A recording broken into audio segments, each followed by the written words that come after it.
In 2002, a transgender teenager by the name of Gwen Araujo was murdered when four men found out that she was transgender, a hate crime that has led to people advocating for trans rights and changing laws.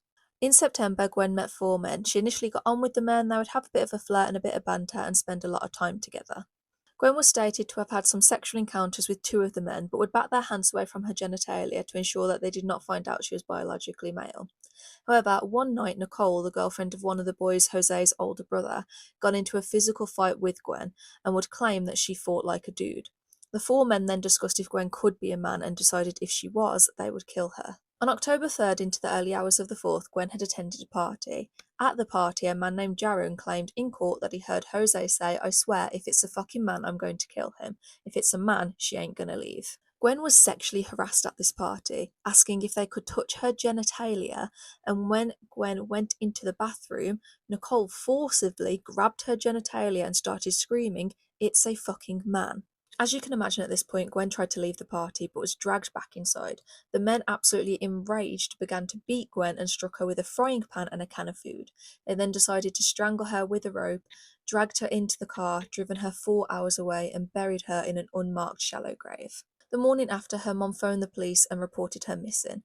Rumours began to spread about the confrontation at the house, and the police began to investigate the rumours. The boys take the police to the site where they buried Arujo's body, and the coroner's report said that she died by strangulation and blunt force trauma to the head. The boys were charged with first-degree murder, however invoked panic defence, claiming that the victim provoked the attack by having sex under false pretences. This meant that they were convicted of second-degree murder and acquitted of hate crime, which just blows my mind. Gwen's murder helped to bring awareness to violence against transgender people and the panic defence. The Gwen Araujo Justice for Victims Act, passed in September 2006, required informing members of a jury that they were forbidden from making decisions based on any victim's gender or sexual orientation.